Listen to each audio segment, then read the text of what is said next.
আমাদের কারো সঙ্গে বন্ধুত্ব এর মানে এই নয় আমরা ইমানের বিনিময়ে আপোষ করে ফেলবো। আমাদের কারো প্রতি সহনশীলতা এর মানে এই নয় ইসলামের সীমারেখায় তাকে আঘাত করতে দেব। আমরা কোন দলকে পছন্দ করি এর মানে এই নয় কোরআন সুন্নাহর বিধিবিধানে তাকে হাত দিতে দেব।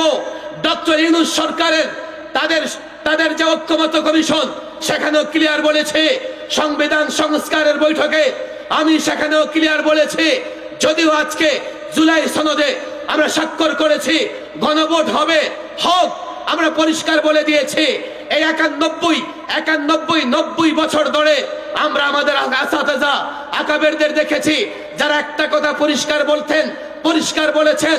আমরাও ঐক্যমত কমিশন সংবিধান সংস্কার কমিশনকে সে কথা স্পষ্ট বলেছি, এই সংবিধানে যেখানে যা কিছু থাকুক না কেন কোরআন সুন্নাহর সঙ্গে সাংঘর্ষিক কোনো কিছু আমরা গ্রহণ করতে পারবো না। ইউনূস সরকারকে বলেছি ভবিষ্যতে যারা আসবে তাদেরও বলে দিচ্ছি সংবিধান বানাও, সংস্কার করো, ঐক্যমত হও, কোথায় কি আছে 9, 6, 19, 20 করো, তবে আল্লাহর কসম এই সংবিধান এই ঐক্যমত কমিশন এই সনদে কোথাও যদি কোরআন সুন্নাহ বিরোধী কিছু থাকে মানব না, মেনে নেওয়া হবে না। গত 16 বছর আমাদের সঙ্গে ফেসিবাদের লড়াইয়ের জায়গাটা কি ছিল? আমাদের সঙ্গে ফেসিবাদের লড়াইয়ের জায়গাটা এখানেই ছিল।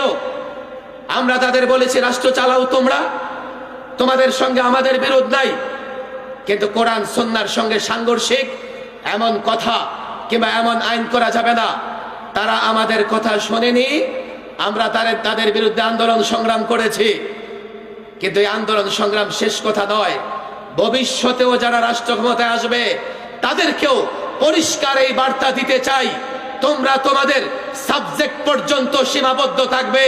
যে সাবজেক্ট আলেমদের, যে সাবজেক্টের সম্পর্ক কোরআন সুন্নাহর সঙ্গে, এমন সাবজেক্ট নিয়ে কথা বলবার চেষ্টা করলে, এমন সাবজেক্ট নিয়ে আইন প্রণয়ন করবার চেষ্টা করলে পরিষ্কার বলে দেই, অতীতে 54 বছরের বাংলাদেশে প্রত্যেক তাগুতি শক্তির মোকাবেলায় যেভাবে ময়দানে চাপিয়ে পড়েছে, আগামীতেও যদি কোনো তাগুতি শক্তি এই ভূখণ্ডে জন্ম নেয় লড়াই তাদের বিরুদ্ধে হবে। পরিষ্কার কথা আমাদের।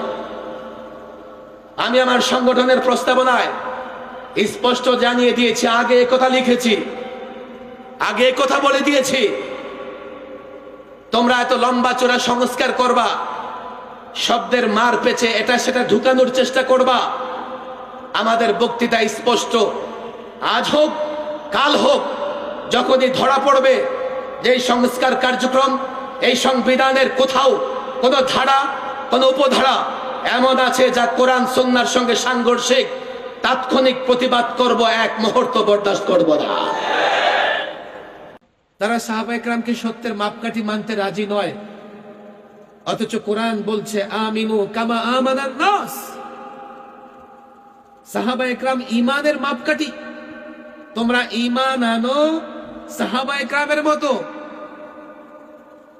সাহাবায়ে কেরাম আমলের মাপকাঠি, সুতরাং যারা মনে করবে সাহাবায়ে কেরাম সত্যের মাপকাঠি নন, তারা জাহালতে আছে, অজ্ঞতায় আছে, অন্ধকারে আছে। কথা ঠিক না বেঠিক?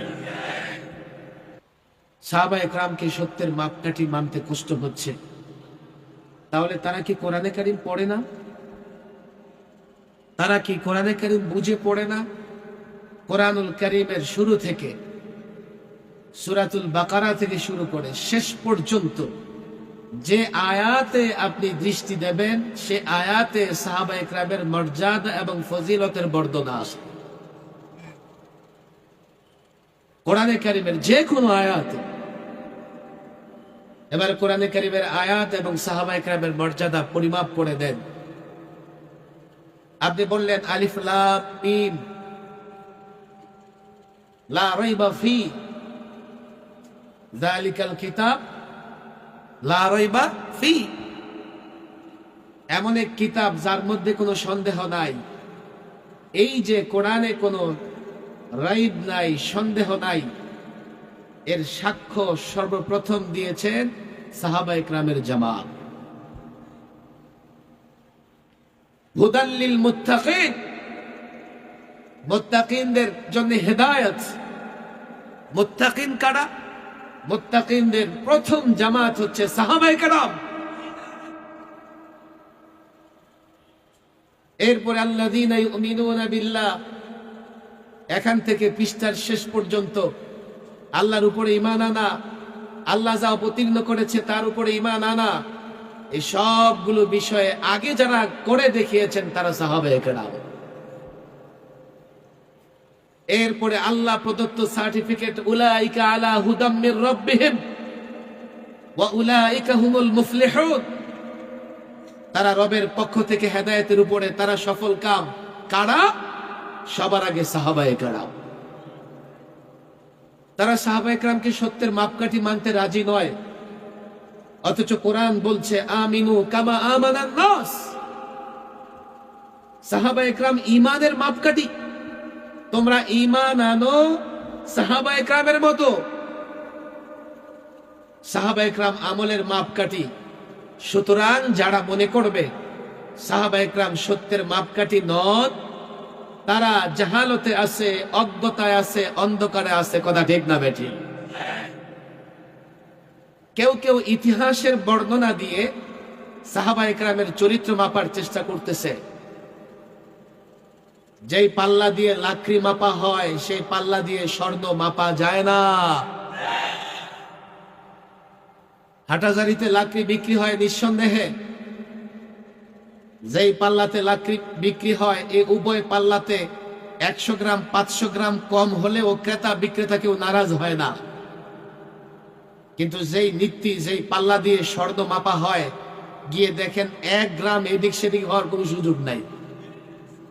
1 গ্রাম এদিক সেদিক হলে 20-30 হাজার টাকার ডিফারেন্স হয়ে যায়।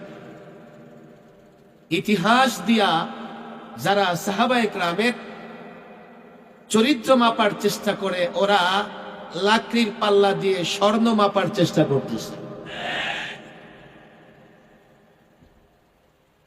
খুব বেশি এক্সাম্পল আমি দিব না, লড়াইটা চলতেছে ইলম এবং জাহালতের মধ্যে। আমি এশার পর এখানে আসার পরে খতিবে জামান হযরত মাওলানা নুরুল ইসলাম ওলিপুরি সাহেবের আলোচনা যাইতে যেতে শুনতেছিলাম। নিঃসন্দেহে আপনারা হুজুরের আলোচনা শুনেছেন। ইসলাম এবং অন্য ধর্মের মধ্যে সম্পর্কটা কি হবে, আমরা কতটা অগ্রসর হতে পারবো, তারা কতটা অগ্রসর হতে পারবে, যেই সীমানা নির্ধারণ আছে আমরা সেই সীমানা অতিক্রম করতে পারবো কিনা। একটা হচ্ছে ইলম, একটা হচ্ছে জাহালাত। ইলম হচ্ছে ইসলাম, মুসলিমরা উদার, তারা সহনশীল, অন্য ধর্মের উপাসনালয়ে আঘাত করে না, জবরদস্তি করে কাউকে মুসলমান বানানোর চেষ্টা করে না। ইসলাম এই অনুমতি দেয় নাই। এটা ইলম, এটা আলো, এটা জ্ঞান।